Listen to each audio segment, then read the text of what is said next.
Well, welcome to Family Matters, everyone, for tonight.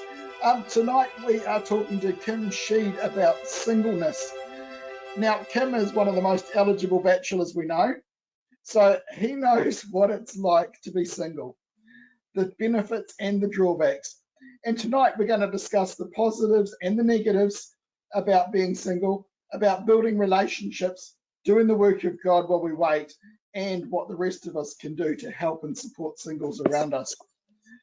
So while the topic is singleness, stay listening, even if you're married or in a relationship, because tonight's topic is going to be beneficial to all of us.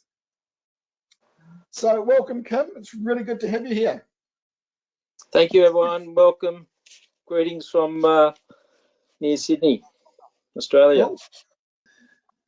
Right, I wanted to do a quick Bible reading, and this one comes from Matthew chapter 19, verses 10 to 12. And it says this. Well, Jesus was talking about marriage and divorce. And just to sum up the last few verses, his disciples were shocked with his answers. Then the disciples said to him, "If this is the situation between a husband and a wife, it's better not to marry." Jesus replied, "Not everyone can accept this word, but only those to whom it has been given. For there are eunuchs who were born that way, and there are eunuchs who have been made eunuchs by others, and there are those who choose to live like eunuchs for the sake of the kingdom of heaven. The one who can accept this should accept it." So with that reading, just wanted to start, Kim, and say, the other day, you said, when we were talking the other day, you said, "I'd rather be single than married to the wrong person." And I think, from that reading that we read, some choose to be eunuchs or choose to live like eunuchs. So I assume that in some ways, and sometimes you've chosen that life. Do you want to tell us about that? All right, I'll just clarify. Yeah, I'm obviously not married. I did make that statement. I've said that statement many times to people, that I see around me sometimes unhappy marriages, and to me, unless I can choose the right person, I'd rather stay single, because I think that way I'm not in an unhappy scenario, and basically you've got that for life. So I've chosen to be single, but if the right lady comes along, then happy to get married. But I have made some foolish mistakes over the years in terms of not, what should I say, breaking up when maybe I should have. But someone once said, I think it was Trevor Nichols, he once said, "Oh, you're getting cold feet, are you, Kim?" And I thought he was asking me about winter, but no, he was talking about relationships and making that commitment. But I would rather stay single, because I just think that you can be happier being single than married to the wrong person. Yeah. Does it make sense? I think you'd be right, actually. Yeah. No reflection on my marriage at all.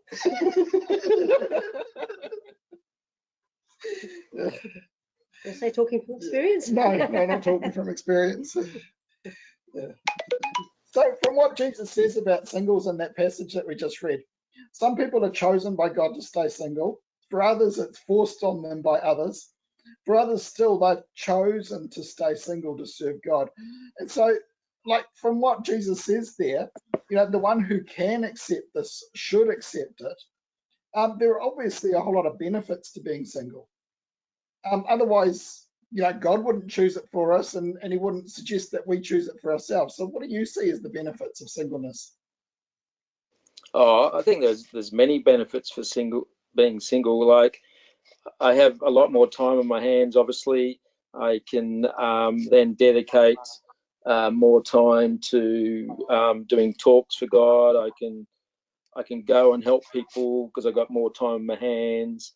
I think I don't have to answer to anyone apart from God. which then brings its drawbacks. But the positives to me, and that's why I'd rather stay single than and get married. So I think many benefits. I've been able to travel, to do a lot of mission work overseas, that sort of thing. So I find, you know, and I can help out with my ecclesia quite a bit. I take an organising role there and try to support them. So I do find there's many benefits to being single.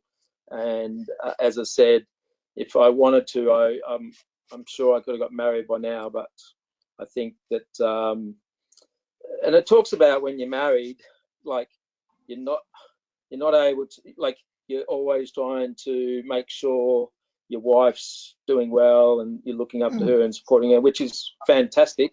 But that then it then distracts you from, you know, serving God in other ways. But, you know, like I said, I'm not choosing to be single, but that's the way life is at the moment, and that's probably because of some of my poor decisions in the past. Yeah.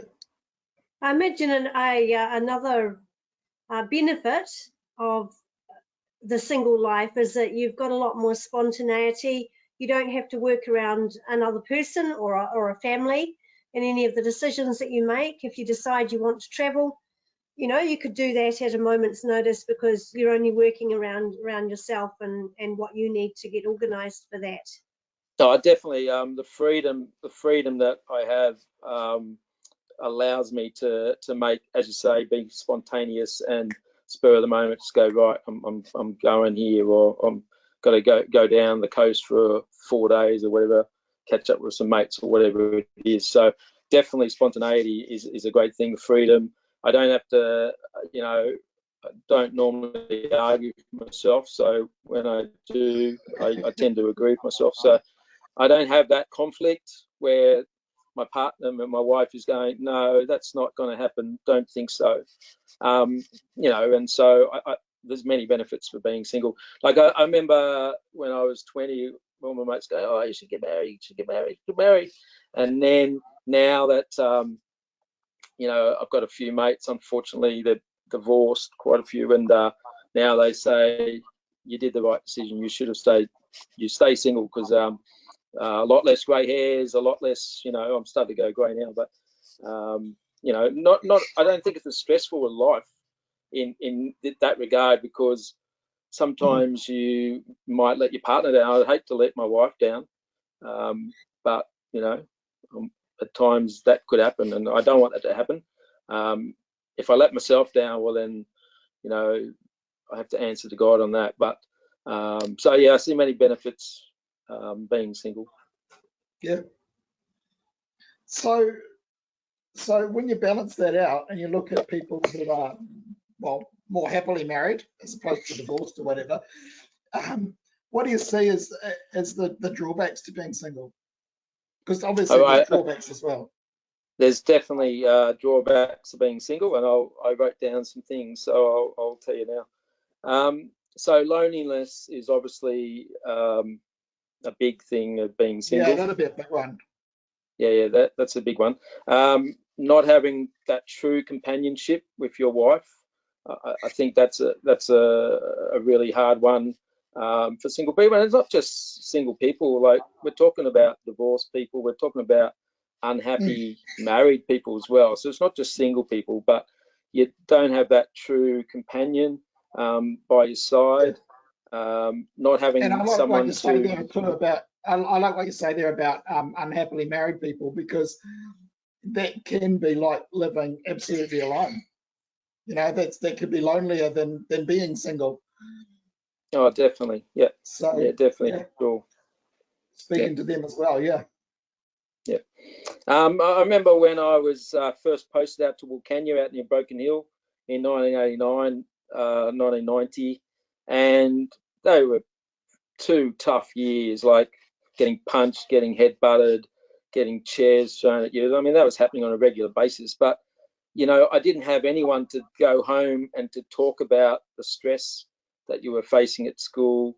You know, and I find that would be a really helpful thing to be able to, because most of the people there were married couples, and they were able to brief on that particular night. I mean, all I had was my cartoons that cartoon pictures that I could draw and do jigsaw puzzles. So colouring in, and that was my stress relief, and reading my Bible. So, but people, when you're married, you can obviously have that support with you and to be able to debrief, and that's a really powerful thing. And so that's obviously something that if you can talk to your wife, or if you're female, talk to your husband, ask for that advice. I think one of the drawbacks, when I was saying before, one of the positives was I can be spontaneous. I can, just do whatever I want. There's the risk of becoming selfish.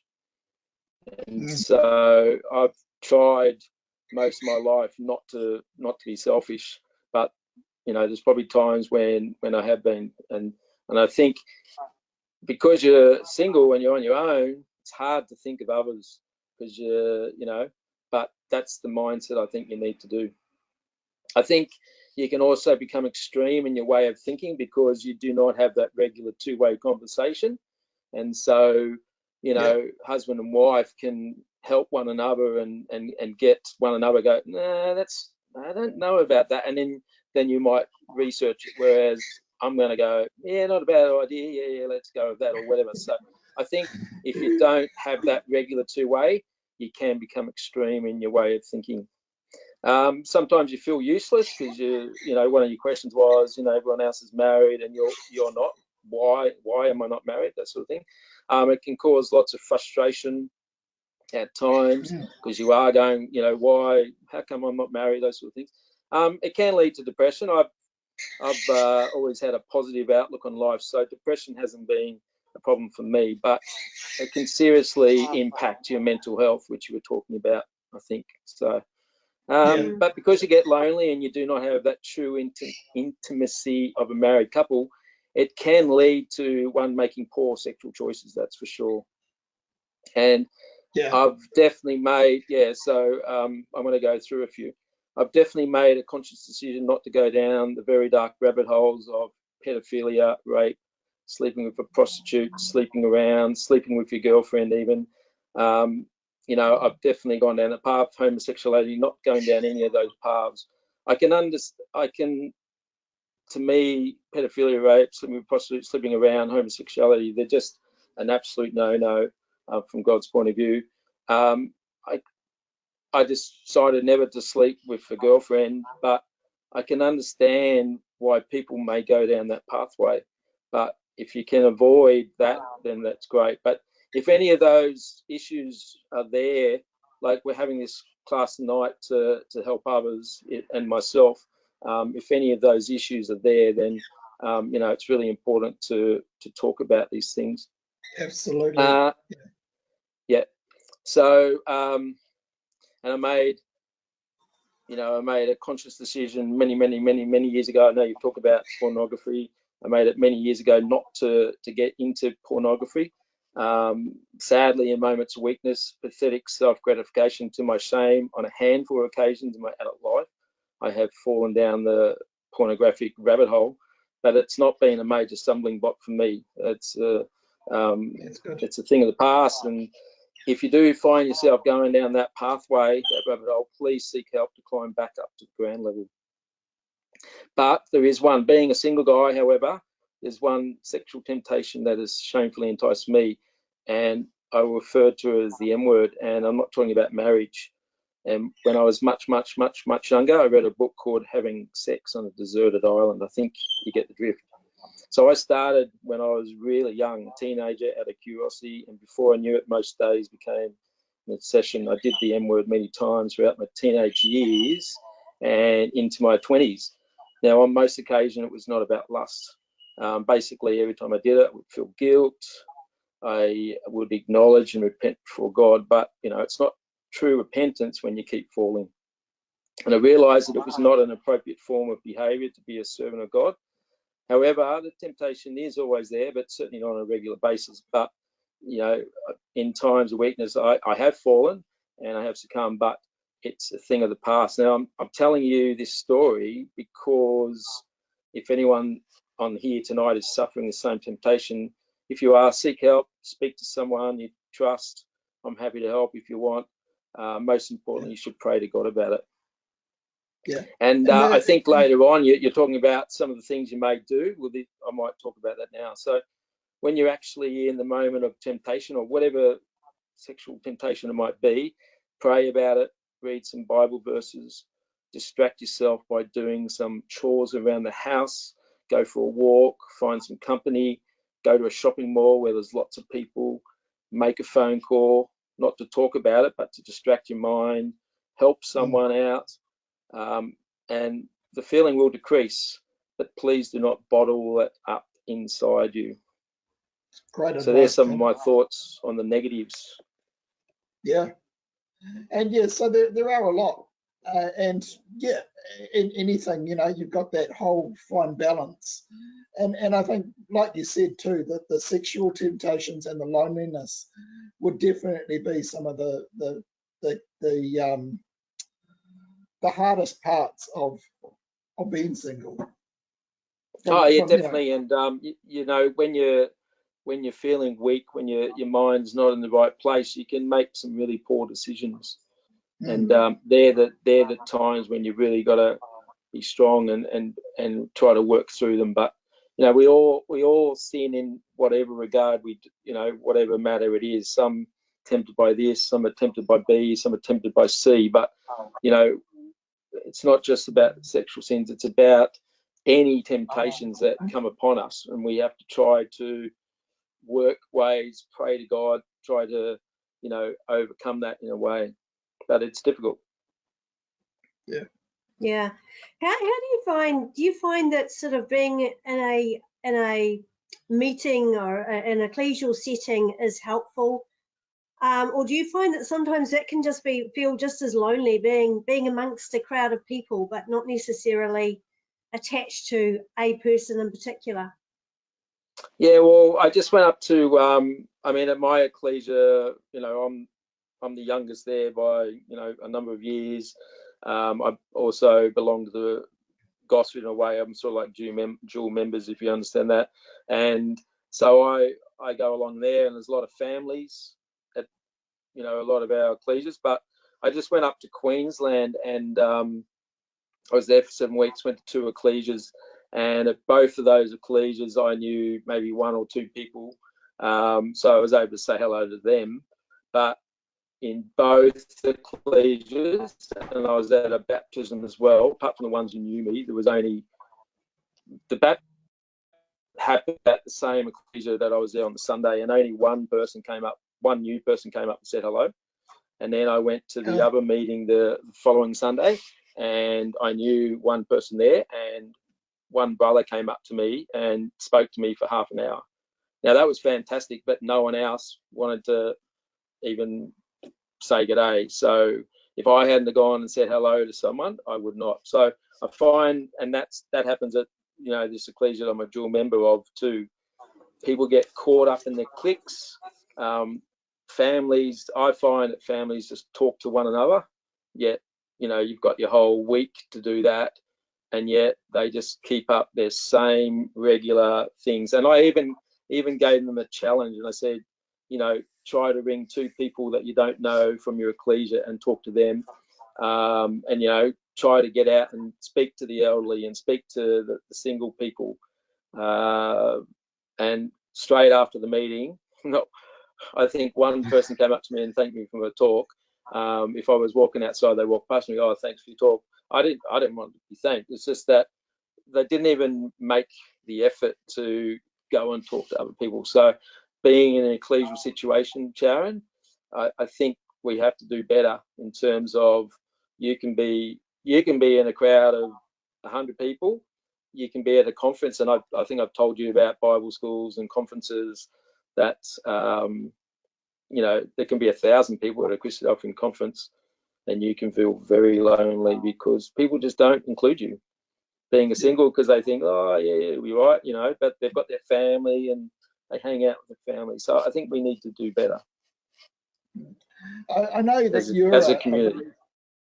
I know that you're a very social person, Kim, and I still remember the first impression I ever got of you when we met years and years ago at a youth conference in Brisbane, and I was there, this newbie from New Zealand, and you just bowled up and came and asked me my name, and like, you know, we had a bit of a chat, and like, wow, and then you're telling me you came, you know, you had rallies in New Zealand and all that sort of stuff, and through the week I saw you many times, and one of the particular things I remember about you was we had this challenge to do, and we had to get the next person's name on the list, and we basically given a name or two. You had to find those people and then fill in the list. And I think I managed to get about 6 or 7 because I knew absolutely no one. But you filled up. I think you missed about 2 people in the entire conference.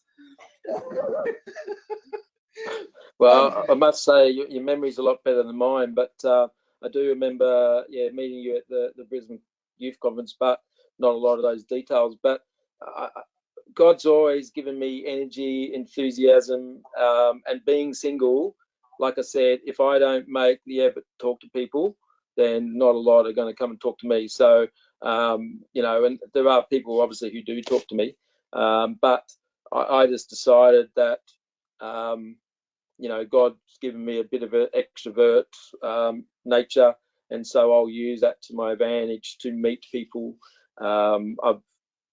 I've decided over the years to form networks, to keep in touch with, especially keep in touch with single people, elderly people, to try to, if they're having struggles. So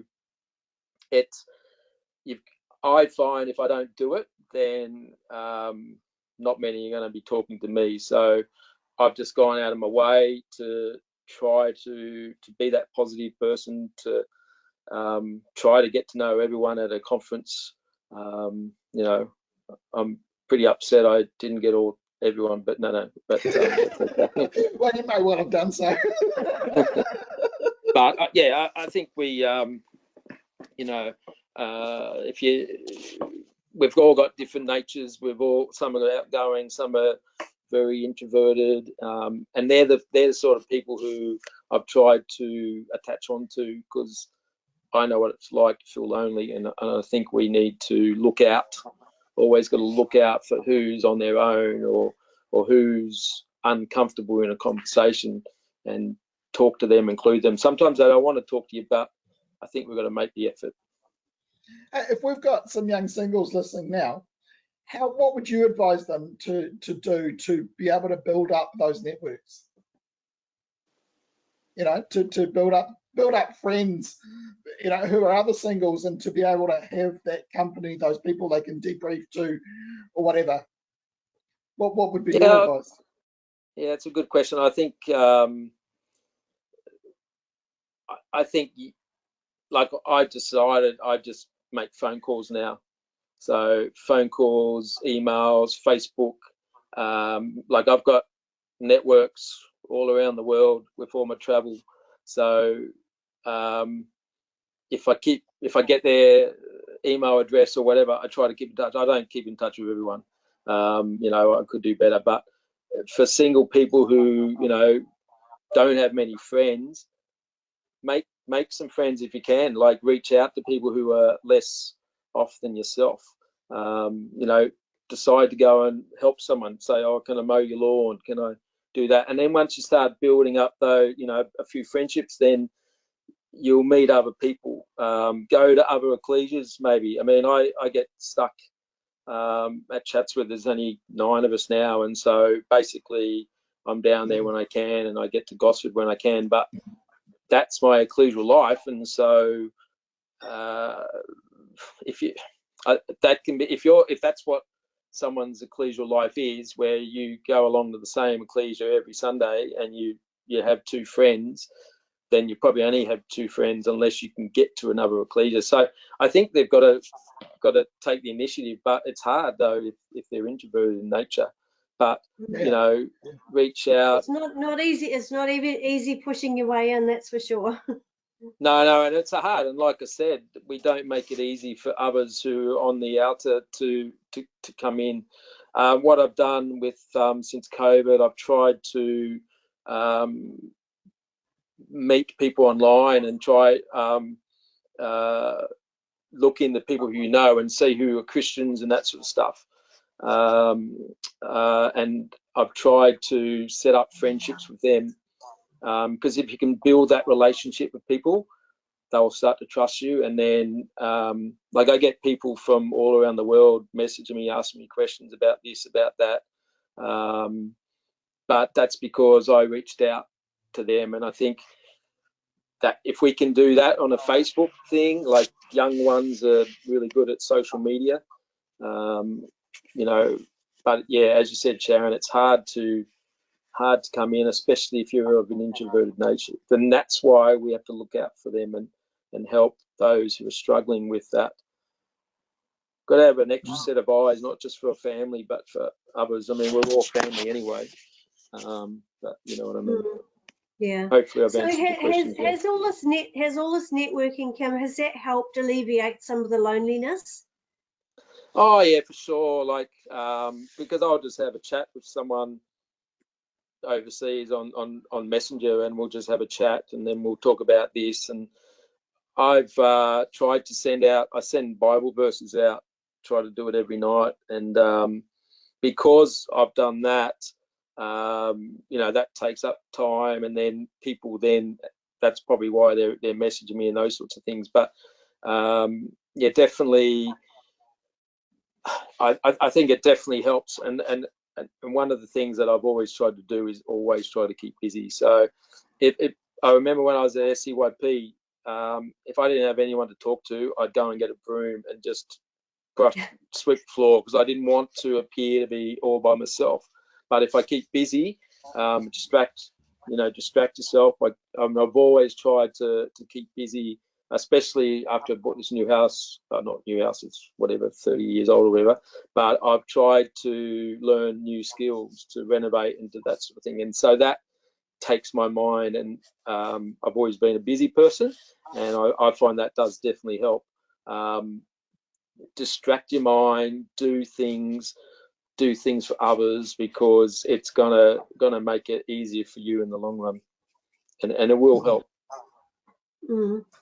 Do you find that there might be some times where it feels harder than others, though, to make that effort, where it feels like you just, you know, it's uphill slog and you're really just struggling?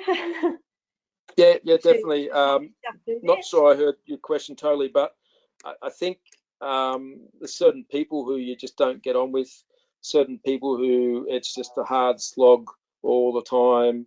I'm sure people find me a hard slog at times. So you got to keep persevering if you can, but you've also got to respect people's inner space that, hey, I don't need you to talk to me.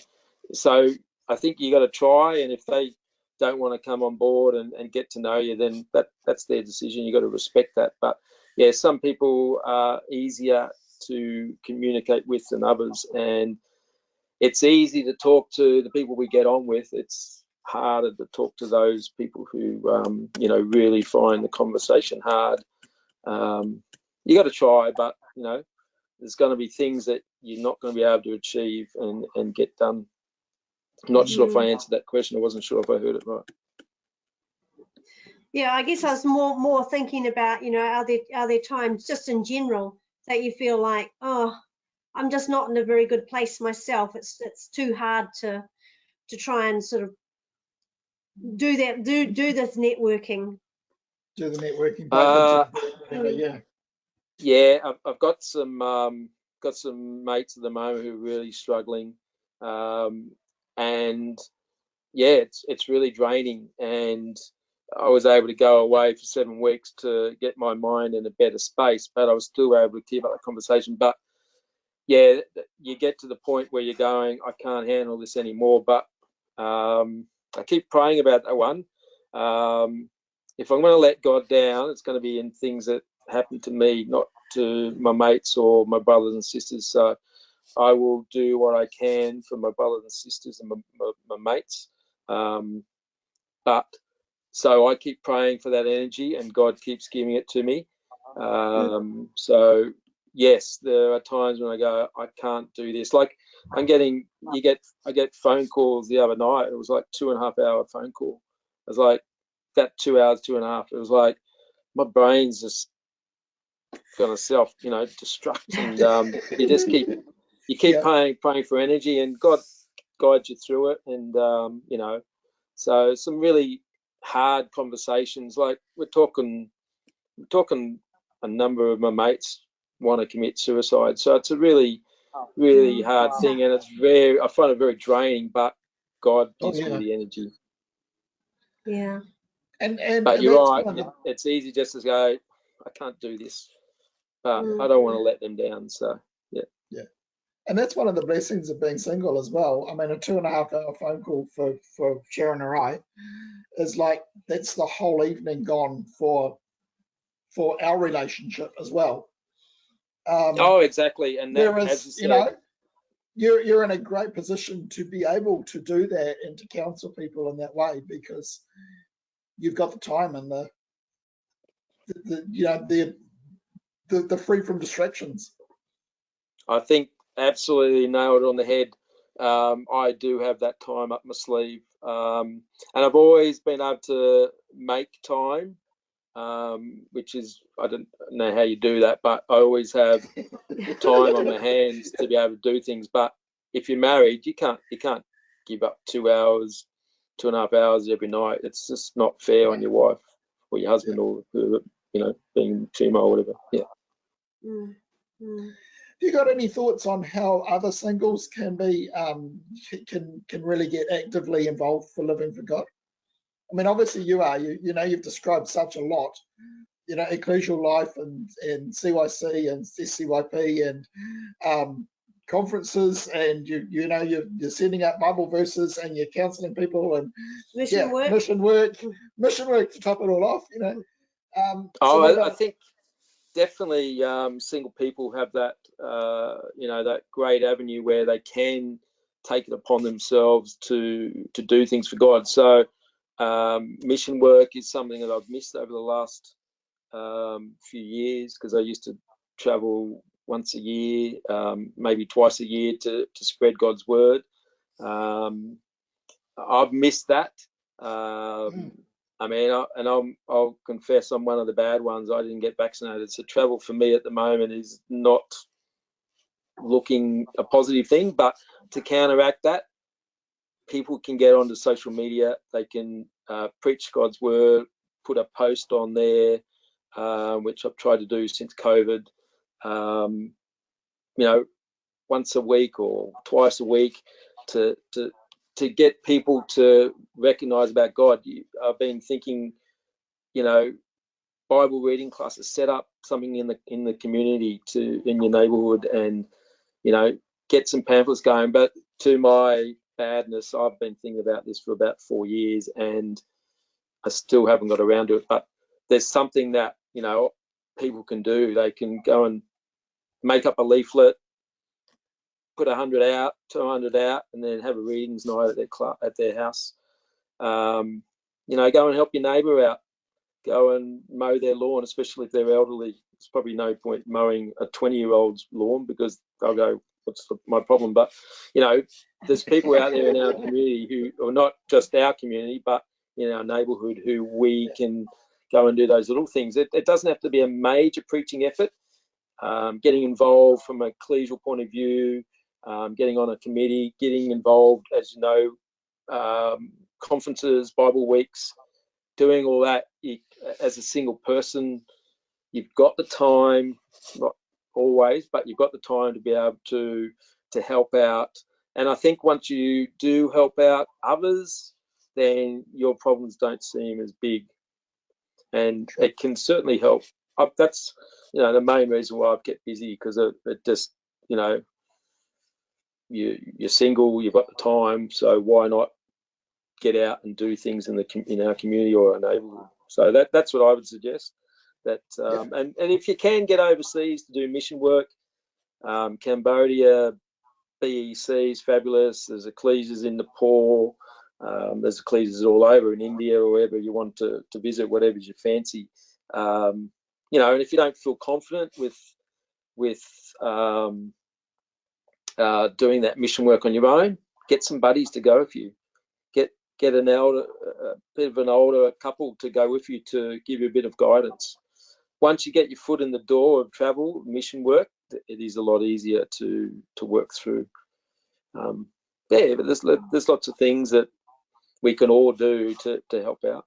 We can certainly look out for lonely people and single people and divorced people in our community.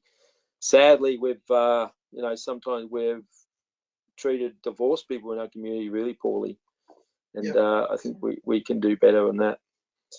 But, and I think this is the value of this sort of discussion, Kim, is to be able to just I guess bring to all our attention the necessity of just reaching out, looking outside of ourselves, and considering the people that could be lonely, and particularly those that aren't married or don't have families, or just a bit on the outskirts of things, and those of us that do have a family, that maybe we could consider how we can adopt somebody else, and just to help include them in our own family group. I think that's an excellent suggestion. You can adopt a single person or a divorced person, an unhappy person, an elderly person. Adopt them as part of your family life. Like I've got married couples who ring me up, message me, ask me over for dinner, and that helps. And I've got single people who we tried to have dinners out. So this is another thing that singles can do. Like we initiated having dinners out, once a month or whatever it is, just to get to see one another, and that's another thing that people can organise, having that dinner. But as a family, adopting someone and just regularly checking up on them, have them over for dinner from time to time, and then hopefully they have you over for dinner. I think that's an excellent suggestion. But I think we've just got to look out and just make sure that we're ensuring that they're okay, because they may seem okay on the surface, but some of them are not. And as you said earlier, when we go to a Bible school or an ecclesial event, even a meeting, make sure we look out for singles as well, because like you said, it can get very lonely even in the big crowds. Yeah, it's an excellent point. At a conference, you can be in the hall and there's 800 people there. You've got to keep your eye and keep looking. When we're driving, we don't just look at the car in front. We look at the traffic beyond that, and that's what we've got to do with those people in our community who are lonely. Look in the hall and then see who's, is there anyone out there who isn't talking to someone? They're just sitting in the chair, or they're just standing in the corner.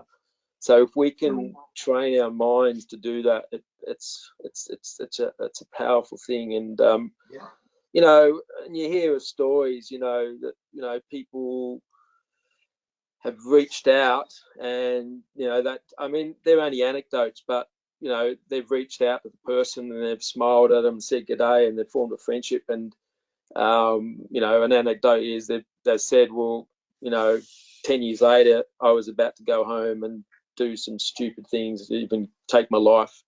And that's an anecdote, but that's what can sometimes happen. We may be able to help those who are feeling so desperate that, okay, this is it. Whereas we can smile, say good day, have a conversation. It may change the way they're thinking in terms of, this life is so lonely, what's the point? Those sorts of things, Mm-hmm. There's another question I wanted to ask, and it's probably one that's on a lot of people's minds, but everyone's a bit embarrassed to ask it. What do you think about matchmakers? Matchmakers. I actually am a matchmaker myself, and I have. Okay. I've set up a few marriages, and they're still together, which is good.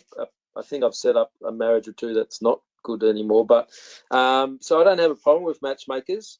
I think if their intentions are to see if there's someone out there for you.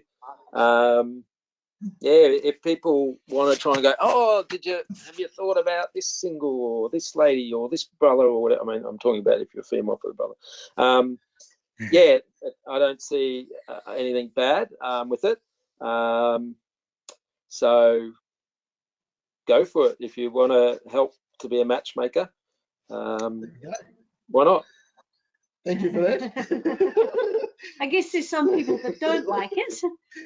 No, that's right, and they'll tell you. It's good to know that you don't mind, Kim. No, I don't mind. If people want to put suggestions at me, not a problem. But there's going to be people out there who go, but they'll tell you, and I'm sure they'll tell you in a nice way, and you just respect that decision and go, okay, well, we don't approach brother X or sister Y because we know that they're not going to handle the matchmaking scenario too well. But brother A over there and sister C, they seem to be, why not? So I think you're only trying to help, and there's others out there who are good matchmakers. I think you can get over the top with who you suggest, maybe, but go for it. Yeah. Just as long as you realise that no, but okay, you know what I mean. Like it could be, I don't think so, or oh, that's not a bad idea. I hadn't thought of that. Thought of her, or whatever it is. Yeah. Okay, thank you for that.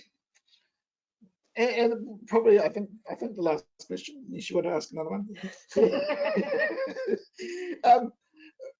There's a whole lot of people out, listening now who are, or listen to the recording later on, who are single, who are struggling with being single. What would you say, just your final words, what would you say to help and encourage them? If you are suffering with temptations or whatever it might be, definitely speak to people, definitely pray about it, read your Bible. I would suggest keep persevering. I think God will work with you. Robert Lloyd once said, please God be patient with me, I'm a work in progress. So I think God wants us to work through these issues and to put our trust in him. Obviously it's a challenging time. Stay busy, please talk to one another. Don't just keep things inside, because if depression kicks in, that's mental health, we know, is not a good thing, and we've seen that over the last number of years with the lockdowns. It's not good for people. God did want us to be social creatures, so if we are lonely, it's not good for our mental health. But I would just say, hang in there, don't give up. If people are seriously contemplating ending their life, it's a permanent solution to a temporary problem, and it's a problem that you can get through. It's a problem that you just have to communicate. People are not mind readers. I've got a brother here who's a good mate. He's the one who speaking for 2.5 hours the other night, and he was just really upset that no one was listening to him and saying, look, we need to focus our lives on God and all that. And he was getting upset, and he was hoping to have people respond to him, not because he wanted the recognition, but just to say, yeah, I've thought about that. But he was saying, what's the point of going on living? And the point of him going on living is to keep others on their toes, to say, you know what, have you considered this? Have you considered this? So there's always people out there that we have to be aware of. Please talk. Please pray. Please include God in everything you do, because God wants you to get through these issues. And we're all sinners. We all fall. We just fall in different ways. So hopefully, if there are singles out there, divorced people, lonely, unmarried, unhappy married people, there's others out there who are suffering similar things, similar temptations to you. So you're not alone. Even though you're alone, you're not alone in the temptation or your thoughts that you're going through, because many others are experiencing these thoughts. And that's what we're a team. We're a brotherhood. We're brothers and sisters together, working as a body to help one another. Yeah.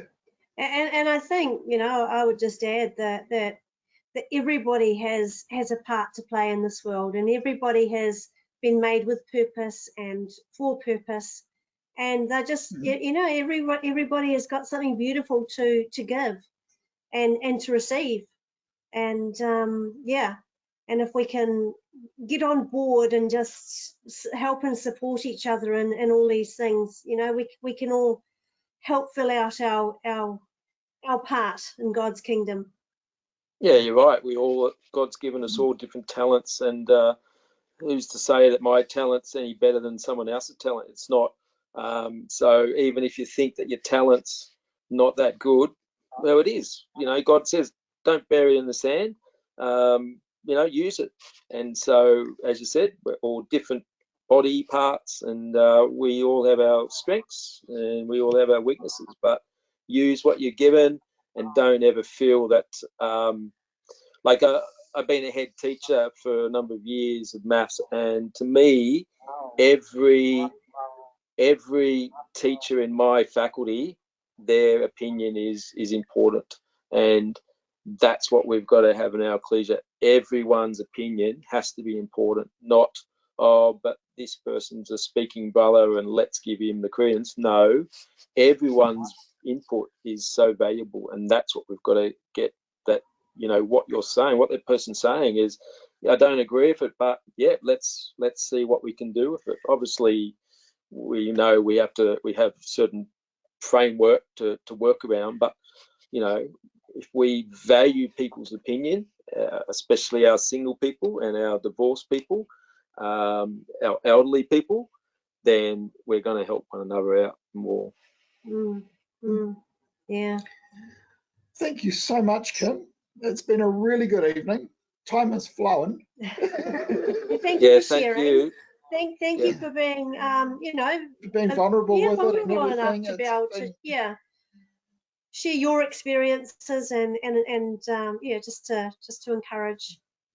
Appreciate that. Yeah, well, I told Robert I was very nervous about tonight. I've been praying a lot about tonight, so thanks for your time. And if anyone ever needs to talk about issues, I'm happy to help out.